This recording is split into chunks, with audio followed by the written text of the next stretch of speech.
ઉપવાસમાં આપણે એકને એક વસ્તુ ખાઈને કંટાળી ગયા હોય છે, તો ચાલો આજે આપણે એકદમ ક્રિસ્પી અને ટેસ્ટમાં પણ ખૂબ જ સરસ એવા ફરાળી ઢોસા અને તેની સાથે ખાવા માટે સૂકી ભાજી પણ બનાવવાના છીએ. તો ચાલો કેવી રીતે બનાવવા એ જોઈ લઈએ. તો એના માટે 1 કપ સામો લીધો છે. સામાને ઉપવાસના ચોખા પણ કહેવાય છે. પછી તેમાં આપણે 1/4 કપ જેટલા સાબુદાણા લેવાના છે. આને આપણે 2 થી 3 પાણીથી ધોઈ લેવાના છે. પછી તેને આપણે 2 કલાક પલાળી દેવાના છે. 2 કલાક પછી જોઈએ તો સાબુદાણા એકદમ સરસ પલળી ગયા છે. હવે આપણે તેને એક મિક્સર જારમાં નાખી દેવાનું.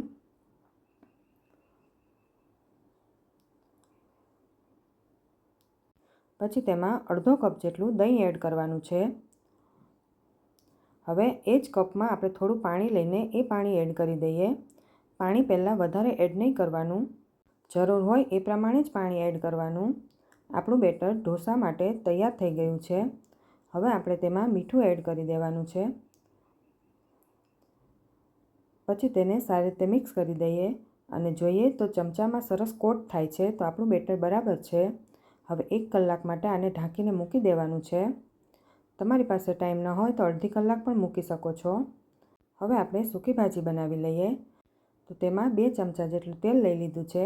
પછી જીરું અને મીઠો લીમડો એડ કરી દેવાનો. થોડી એવી હળદર એડ કરી દઈએ.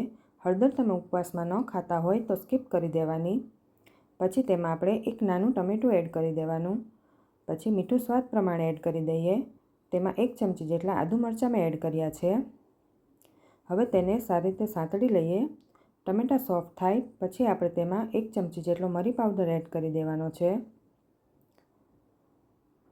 પછી તેમાં 3 બાફેલા બટેકા છે તેને એડ કરી દઈએ. તેને સારી રીતે મેશ કરતા જવાનું છે અને મિક્સ કરતું જવાનું છે.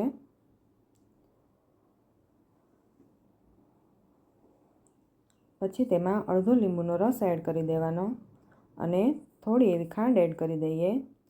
પછી લીલા ધાણા એડ કરી દઈએ. સૂકી ભાજી આપણી તૈયાર થઈ ગઈ છે. હવે આપણે ઢોસા બનાવી લઈએ. ઢોસા પેનને મેં પહેલાં જ ગરમ મૂકી દીધું હતું. તેના ઉપર પાણી નાખીને તેનું ટેમ્પરેચર થોડું ડાઉન કરી લેવાનું. પછી આપણે તેલ નાખીને તેલથી પણ તવાને ગ્રીસ કરી લઈએ. તેના પર કપડું ફેરવી દીધું છે.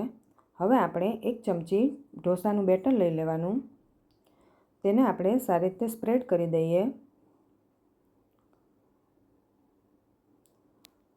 ઢોસાને આપણે હાઈ ફ્લેમ પર શેકવાનો છે અને તેને પલટાવવાનો નથી, એટલે એક જ સાઈડ આપણે તેને ચડવા દેવાનો છે.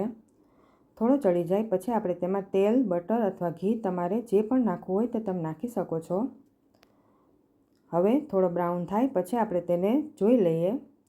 તો ઢોસો આપણો એકદમ સરસ તૈયાર થઈ ગયો છે. આ ઢોસા એકદમ ક્રિસ્પી થાય છે. હવે તેને આપણે એક પ્લેટમાં લઈ લઈએ. તો તૈયાર છે આપણા ફરાળી ઢોસા અને સૂકી ભાજી. આ ઢોસા ખાવામાં ખૂબ જ ટેસ્ટી લાગે છે. એની સાથે તમે ગ્રીન ચટણી પણ લઈ શકો છો. તમે પણ ઘરે જરૂરથી ટ્રાય કરજો. જો તમને મારો વિડીયો ગમ્યો હોય તો લાઈક, શેર અને સબસ્ક્રાઈબ જરૂર કરજો.